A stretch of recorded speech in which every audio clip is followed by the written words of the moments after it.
дуруд шунавандагони азиз, инҷо студияи марказии радиои муҳоҷир аст ва имрӯз 6 июни 2020 сол муҳимтарин таҳаввулоти ҳафтаи равонро дар нашри навбатии барномаи иттилоотии ҷамъбасти хабарҳои ҳафта мустақиман мешунавед.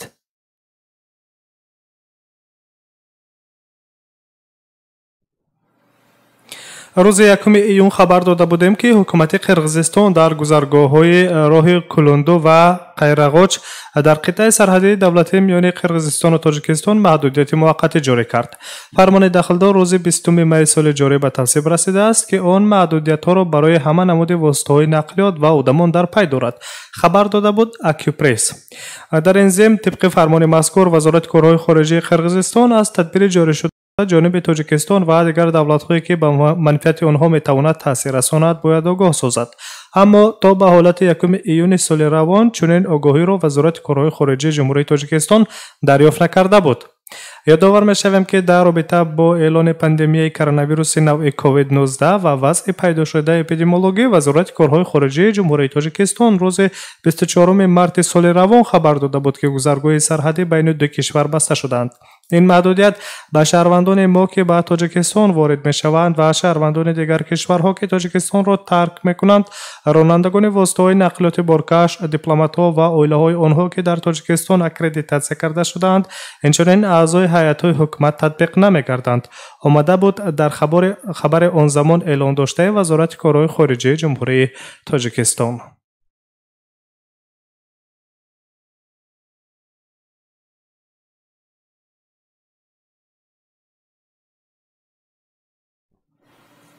дар нашри хабарӣ рӯзи 2 июни соли равон аз имтиҳонҳои хатми хонандагони синфҳои 9 ва 11 муассисаҳои таҳсилоти миёнаи асосӣ ва умумии тоҷикистон низ гуфта будем. муассисаҳои таълимӣ сарфи назар аз шакли ҳуқуқӣ имсол бе иштироки муҳассилин имтиҳонҳои хатмро баргузор мекунанд, яъне хонандагон дар имтиҳонҳои хатми мактаб иштирок намекунанд, вале омӯзгорон баҳои хатми онҳоро аз рӯи ҷамъбасти 3 моҳаи охир ва 4/1 споридаашон баҳогузорӣ мекунанд. чунин тасмимро ситоди ҷумҳуриявӣ оид ба пурзор намудани чорабиниҳои зидди эпидемикӣ барои пешгирии паҳншавии коронавирус қабул карда буд. дар асоси қарори мазкур ба вазорати маориф ва илми ҷумҳурии тоҷикистон супориш дода шудааст ки ҷараёни ҷамъбасти натиҷаҳои имтиҳонҳои хатмкунандагони муассисаҳои таълимиро сарфи назар аз шакли ҳуқуқӣ назорат карда, ҷиҳати таъмини шаффофияти раванди баҳогузорӣ дар назди вазорат, саридора, раёсатҳо, шуъбаҳои маорифи вилоятҳо ва шаҳру ноҳияҳо комиссияҳои назорати таъсис диҳанд. ёдовар мешавем ки имтиҳонҳои дохилшавӣ бошанд барои довталабони муассисаҳои таҳсилоти олии касбии тоҷикистон аз 1 июл оғоз ва то 7 июл идома меёбанд. дар ин бора маркази миллии тестии назди президенти ҷумҳурии тоҷикистон хабар медиҳад. қайд карда мешавад ки дар ҳафти имтиҳонҳои довталабон тавсияҳои вазорати тандурустӣ ва ҳифзи иҷтимоии аҳолии ҷумҳурии тоҷикистон риоя карда шуда чораҳои зарурӣ барои пешгирии паҳншавии коронавирус андешида мешавад. طبق معلومات رسمی در این سال زیاده از 80,000 ختم کنندگان مکتب‌های میانه دانشجویان مؤسسه‌های تحصیلات عالی و میانه کسبی تاجیکستان خواهند شد. امسال اختصاص‌های معتدل ترین طب، حقوق، بیولوژی، تربیت جسمانی، فیلولوژی، آموزگاری و صنعت تصویری میباشد.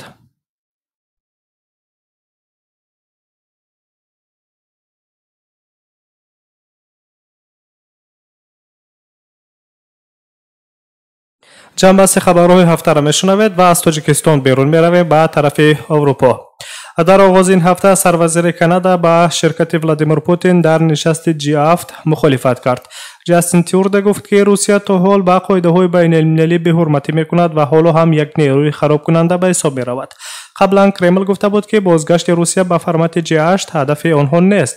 сарвазири Канада ҷастин Трюдо пешниҳоди президенти Штатҳои Муттаҳидаи Амрико Доналд Трампро дар бораи даъват кардани Русия ба нишасти G7 ки имсол дар Амрико баргузор мегардад қатъиян рад карда мухолифи ин пешниҳод баромад. дар ин бора рӯзномаи National Post хабар дод. ҷастин Трюдо хориҷшавии Русияро аз ин гурӯҳ пас аз вуруди Крим ба Русия дар соли 2014 ба ёд овард. ба гуфтаи вай Русия аз он замон то ба ҳол як нерӯи харобиовар боқӣ мемонад. روسیه پس از یک حمله به کریم چند سال پیش از سمیت G7 خارج کرده شد و رفتار بی‌اعتدالانه این کشور به قاعده ها و مقررات بین المللی سبب خارج شدنش از سمیت G7 گردیده بود. روسیه در آن جای خود خواهد ماند. برای برگشت روسیه به سمیت G7 من هیچ امکان را نمیبینم، گفته بود جاستین ترودو، سروزیر کانادا. اقتباس آورده است خبرگزاری رویترز. دونالد ترامپ نقشه داشت که روسیه را به نشست G7 در آخر ماه می دعوت کند. غیر از روسیه طوری که پرزیدنت آمریکا اظهار کرده است، هندوستان، استرالیا و کره جنوبی نیز می توانند در این همایش سطح بلند شرکت ورزند.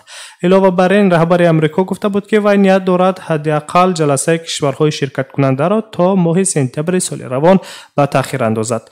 روز دوشنبه یکم ایون دونالد ترامپ پیشنهاد خود را جهت دعوت روسیه به این سامیت در گفتگوی تلفنی با ولادیمیر پوتین اظهار کرده بود.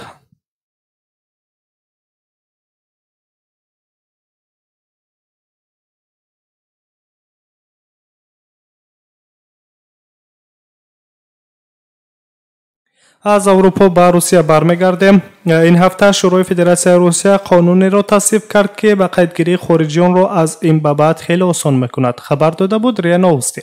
همین طریق شهروندان خارجی که در روسیه منزل استقامتی دارند اکنون میتوانند همچون میزبان دیگر شهروندان خارجی باشند و آنها را در منزل خود ثبت نام کنند.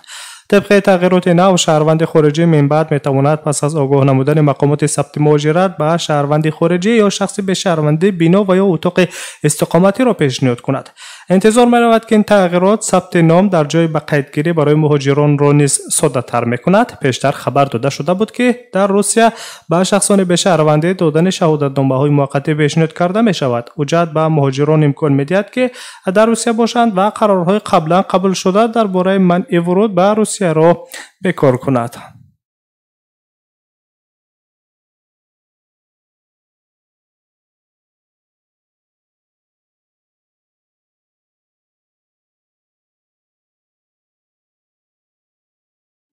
شما جنبسته خبرهای هفته را مستقیما روی موج رادیو ماجر میشنوید. وزارت کارهای خارجه جمهوری تاجیکستان خبر داده بود که شام 2 ایونی سال جاری 237 شهروند جمهوری را که موقتا در گذرگاه سرحدی ژبکژولی جمهوری قزاقستان با سبب بند بودن مرزها درمانده بودند به وطن برگردانید. در خبر نشر کرده وزارت روابط خارجه مملکت به جانب مقامات جمهوری ازبکستان برای کمک فوری در پیشنهاد دولان سبز جهت انتقال شهروندان کشور میانجی صمیمی اظهار کرده شده بود. همچنین به جانب قزاقستان نیز برای مساعده در تشکیل شرایط عبور بی‌ممانعه مرز دولتی عرض سپاس کردید. خاطر رسان میکنیم که روز 2 ایون سال روان در شبکه‌های خبری نوار گزارش تلویزیونی استنا تیوی پیدا گردید که از حال بعد شهروندان تاجیکستان که در منطقه ترکستان قزاقستان در مرز با ازبکستان درمانده‌اند قصه میکند. در آن گزارش خبرنگار استنا تیوی از مکان بودوباش موقت شهروندان در مرز درمانده تاجیکستان دیده نموده با آنها صحبت می‌آورد. با این مشکل شهروندان کشور وزارت کارهای خارجه تاجیکستان زود رسیدگی نموده آنها را خود همان روز به وطن برگرداند، اما دیر نگذشته بعد یک چند روز دیگر عیناً در همان منطقه سرحدی باز زیاده از 15 نفر شهروندان تاجیکستان جمع شده خواستار برگشتن به وطن هستند. ولی سرحدهای دولت‌ها تاکنون بنا به وضع بد اپیدمیولوژی بستند.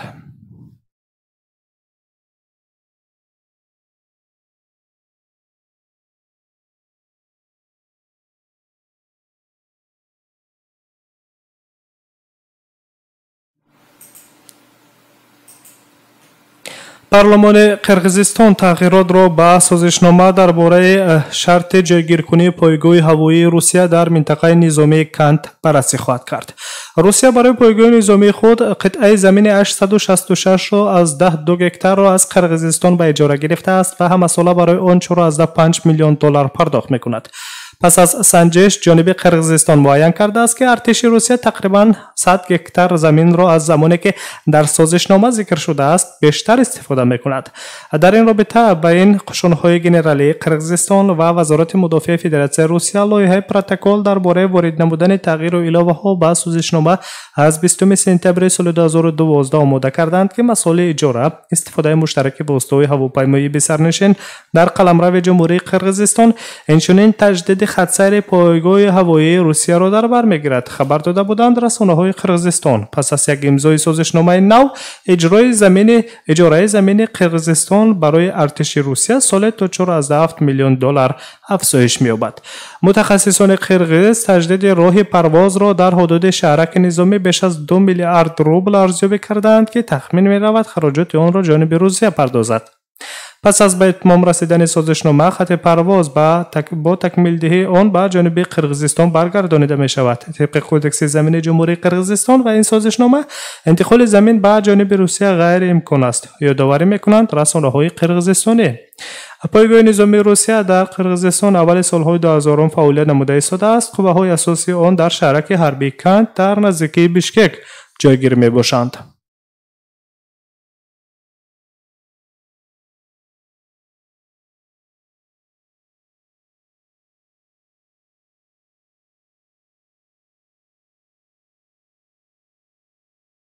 از قرغیزستان به روسیه برمیگردیم. روزنامه ریبینسکی известия در صفحه اینترنتی خود سنه 3 ایون سال جاری نوشته است که دو دانشجوی دانشگاه دولتی اگرتکنولوژی شهری ریازانی روسیه که شهروندان تاجیکستان میباشند به کرونا ویروس گرفتار شده بستری بیمارخانه گردیدند. همچنین در خبر این نشریه گفته می شود که 12 دانشجوی دیگر با بیماری‌های راه‌های شدید نفس معاین گردیدند که تحت نظارت طبیبان قرار دارند. روزنامه ریبینسکی известия از قول آلبرت ریابوف معاون رکتور دانشگاه دولتی اگرتکنولوژی ریازانی روسیه می نویسد که دو دانشجو شهروندان تاجیکستان در بیمارخانه بستری شدند. تشخیص‌های آنها برای کرونا ویروس مثبت برآمد. هر دو خود را معتدل حس می‌کنند، یگان نشانه‌های بیماری را در خود نداشتند. جهت دقیق سازی خبر مذکور، آن روز بخش خبری رادیو مهاجر با رئیس جمعیت تاجیکان ولایت ریازانی فدراسیون روسیه حسن شمسیف تماس تلفنی گرفت که موصوف نیز زاید حالت مذکور سریع خبری کرده بود. اما حسن شمسیف بعد تماس گرفتن با ایرینا فدوسکینا معاون رکتور عاید به کارهای تربیوی دانشگاه دولتی اگرتکنولوژی ریازانی روسیه به رادیو مهاجر اطلاع داد که خبر نشر شده در سامانه ریبینسکی известия ناصحیح و پرغلط می باشد، چون که وضع دانشجویان تاجیک خوب است و همچنان در دانشگاه دولتی اگرتکنولوژی ریازانی روسیه معاون رکتور با نام نسب آلبرت ریابوف عموما وجود ندارد. یادآور می شویم که خبرگزاری آزیا پلیس نیز با استناد به ریبینسکی известия خبر مذکور را در سامانه خبریش جای داده بود. من همین حالا با رهبریت دانشگاه دولتی اگرتکنولوژی ریازانی روسیه خصوصا با معاون رکتور عاید به کارهای تربیوی ایرینا فدوسکینا تماس تلفنی گرفتم. ایرینا وادیمونا از نشر چنین خبر در سامانه ریبینسکی известия اظهار بی‌خبری کرد و جای داشتن حالتهای گرفتاری به کرونا ویروس را در بین دانشجویان خارجی خصوصا دانشجویان تاجیک رد کرد. بر ضمن این چند از دانشجویان فعال تاجیک نیز جای داشتن چنین حالت را در میان دانشجویان تاجیک دروغی محض خواندند. ابراز داشته بود رئیس جمعیت تاجیکان ولایت ریازانی فدراسیون روسیه حسن شمسیف. رهبریت جمعیت تاجیکان ولایت ریازانی روسیه تاکید داشته بودند که جمعیت با هموطنان برون مرزی خصوصا با دانشجویان همکاری زشت دارد و در همه حالت از وضع آنها با خبر است.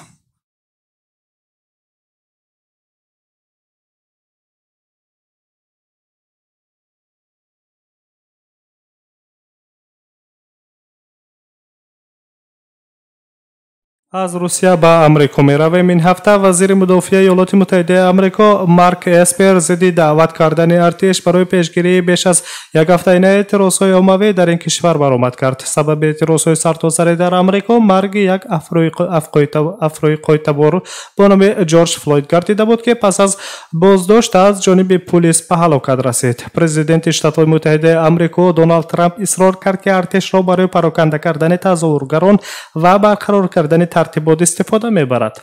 وزیر دفاع آمریکا مارک اسپر تاکید کرده بود که در سال 1807 آمریکا قانون قبول کرد که پرزیدنت قشونهای آمریکا را تنها همچون چاره آخرین در حالتهای خطرناک و پرتاثیر استفاده کرده میتواند. حالا باشد چون این وضع وجود ندارد، گفته بود رهبر پنتاگون. مارک اسپر مطمئن است که گارد ملی یک نوع مخصوص قوه‌های مسلح است و این نیروی نظامی را استفاده نمودن در مقابل ساکنان او غیر قانونی خواند. اختلاف با طلب دونالد ترامپ باید به استفاده ارتش برای پیشگیری تظاهرات اینچنین از جانب یک چند رهبران حاضر و سابق پنتاگون نیز اعلام کرده شدند. эътирозҳои умумавӣ дар зиёда аз 130 шаҳрҳои бузурги иёлоти муттаҳидаи амрико ки аксар вақт бо тазоҳурот, сарусадоҳо ва дар ниҳоят ба бетартибиҳои оммавӣ мубаддал мегардад, аз 26 майи соли равон то кунун идома дорад. дар ҷараёни тазоҳуротҳо тибқи иттилои расмӣ ҳадиақал 11 нафар ба ҳалокат расида, даҳҳо нафари дигар маҷрӯҳ шуданд. мақомоти 40 шаҳри амрико соати комендантӣ ҷорӣ кардаанд, аммо ин ҳам садди роҳи тазоҳургарон нагардидааст.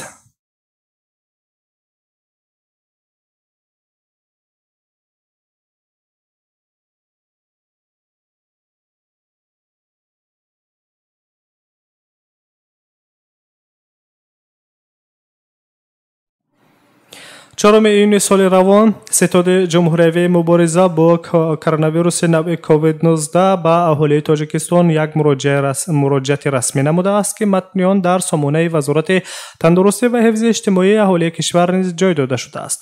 ҳамчунин ба аҳолии ҷумҳурӣ иттилоъ дода шудааст ки мавҷи дуввуми ин беморӣ дар аксар кишварҳои минтақа ва ҷаҳон ба қайд гирифта шудааст. ҳамин тавр риоя накардани чораҳои муқарраршуда ҳамеша зиёдшавии ҳодисаҳои коронавирусро ба миён меоварад.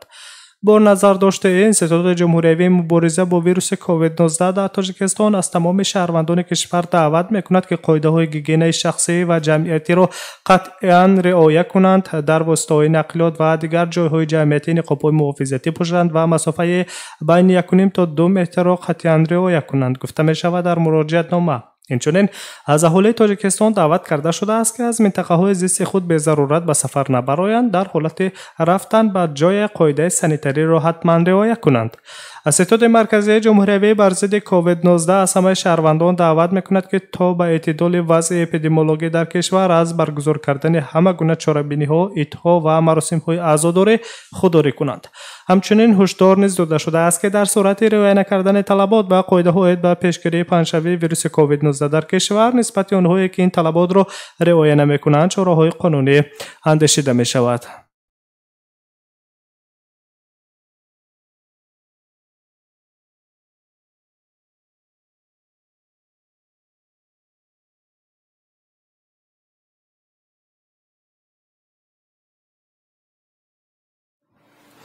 аҷонсии ҳавопаймоии шаҳрвандии Тоҷикистон ва сафорати Федератсияи Русия дар ҷумҳурии Тоҷикистон охири ин ҳафта хабар доданд ки парвозҳои мунтазам байни ду кишвар ҳанӯз барқарор нашудааст ва то ба эътидол омадани вазъи эпидемиологӣ сарҳадҳо баста хоҳанд монд.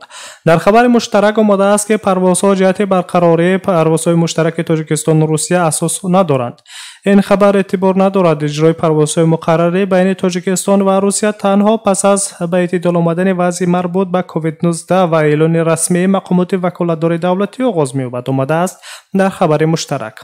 дар робита ба ин, агентии авиатсияи граждании Тоҷикистон аз шаҳрвандон талаб мекунад ки ба маълумоти бар дурӯғ бовар накунанд ва то эълони расмии барқарории парвозҳо чипта нахаранд. сафорати Русия дар Тоҷикистон инчунин аз қатъи парвозҳо ба Русия аз 27 март ёдовар мешавад ва ба шаҳрвандон тавсия намедиҳад ки чиптаҳои парвози мунтазам аз Тоҷикистон ба самти Русияро харидорӣ кунанд. чунин дар шарҳи расмӣ гуфта мешавад, сафорати Русия дар Тоҷикистон хариди чиптаҳои ҳавопаймоиро аз Тоҷикистон ба Русия ки ба рӯйхати парвозҳои махсус дохил нашудаанд, то барқарор шудани парвозҳои муқаррарӣ байни ду кишвар қатъиян рад мекунад. иттилоъ дода буд дафтари матбуоти сафорати Русия дар Тоҷикистон. ёдовар мешавем ки қаблан дар вебсайти ширкатҳои ҳавопаймоии Ural Airlines ва Air Russia дар бораи фурӯши чиптаҳо ба хатсайрҳои Москав душанбе ва пас аз 3 июн маълумот ҷой дода шуда буд. ёдовар мешавем ки ҳаракати ҳавоӣ байни Русия ва Тоҷикистон дар охири моҳи март қатъ карда шуд. дар тӯли ин моҳҳо чанд тан аз парвозҳои содиротӣ низ анҷом дода шуданд ки ин барои баргардонидани ҳамватанон аз хориҷа рабт доштанд.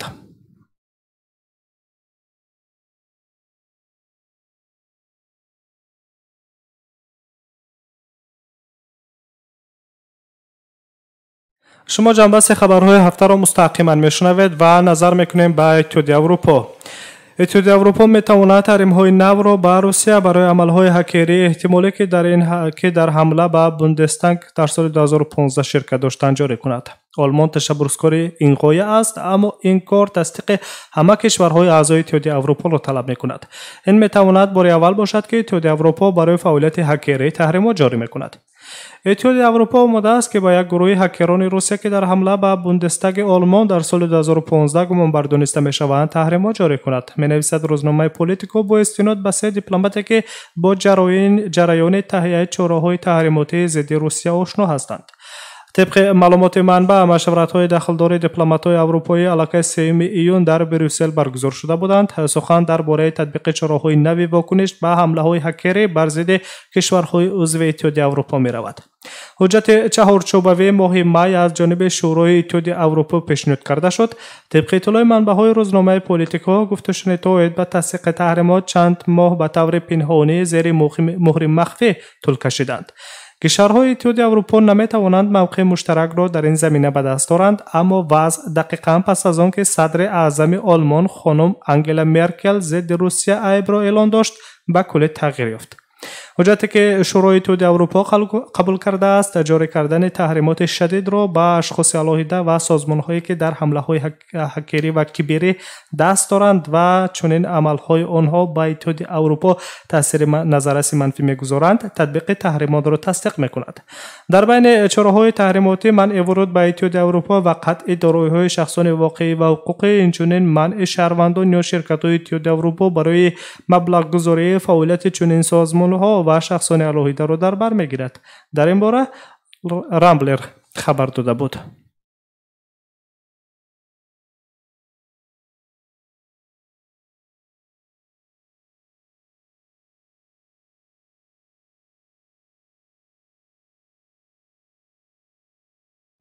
میرویم به سمت شهر سنت پتربورگ. نیز یک خبر مهم است در آنجا. در شهر سنت پتربورگ روسیه مقامات حفظ حقوق عملیات ویژه‌ای را برای دستگیر نمودن 3 شهروند جمهوری ازبکستان راه اندازی نمودند.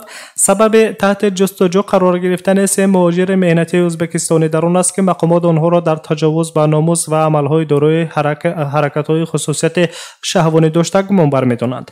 طور در شرح رسمی گفته می شود سنه 6 می از ساعت 20 شام تا ساعت 7 صبح 7 می سال جاری 5 نفر مهاجران مهنتی از ازبکستان در یکی از خانه‌های اجاروی واقع در خیابان کلامژسکای شهر سنت پتربورگ یک جوانزن هموطن خود را مجبورانه نگاه داشته در نسبتش تهدید و تحقیر، تجاوز و حرکت‌های مجبوری دارای خصوصیت شهوانی داشته را دست جمعی روا دیدند.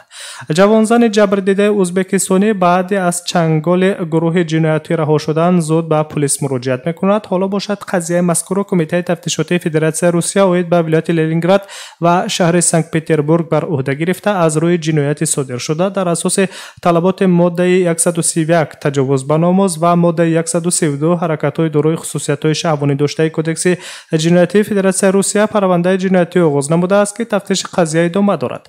در حال حاضر از گروه 5 نفره شهروندان ازبکستان که این عمل ننگین را در نسبت جوانزن هموطن خود را دیدند 2 نفرش دستگیر شده، باقی 3 نفر دیگر تحت جستجوی مقامات حفظی حقوق قرار دارند. 2 نفر مهاجر بازداشت شده همچون گمانبر در این جنایت را مقامات نام و نسبش را افشا نمی‌کنند. تنها گفته می شود که یکی سال تولدش 1991 و دیگر سال تولدش 1998 می باشد.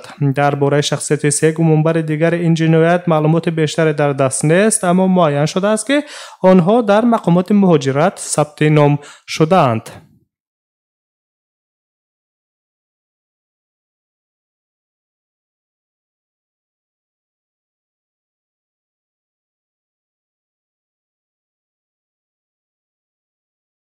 و در آخر نیز یک خبر داریم. نظر میکنیم به تاجیکستان. پرزیدنت جمهوری تاجیکستان امامعلی رحمان در روزهای اخیر این هفته فرمان نوی را امضا کرد که طبق آن پرداخت‌های نقدی به شهروندانی که به کرونا ویروس گرفتار شده‌اند تعیین کرده می‌شود. اینچنین شخصان گرفتار ویروس کووید 19 باید شهادتنامه‌های معیوبی یاری حد اکثر و رایگان طبی را دریافت می‌کنند. طبق متن فرمان رئیس جمهور به تمام کارمندان طب که به واسطه در تشخیص و تبابت بیماران گرفتار کرونا ویروس اشتراک می‌کنند مکافات پولی داده می‌شود. پرداخت‌های یک دفعه‌ای اینچنین برای طبقه‌های از جهت اجتماعی و سپذیر شهروندان نیز پیش بینی شده‌اند، از جمله به اشتراکچیان جنگ بزرگ وطنی، معیوبان، یتیمان، کودکان بی‌سرپرستار، عائله‌های کم بضاعت، عائله‌های کارگران مهاجر و شهروندان دارای حد گرفتن نفقه اجتماعی. غیر از آن با مقصد دستگیری وضع اقتصادی و اجتماعی اهالی در دوره پاندمی بلند برداشتن تعرفه‌های خدمت رسانی منع کرده شده است و شخصان واقعی از پرداخت انداز از اموال برای دوره 1 سپتامبر آزاد کرده می شوند.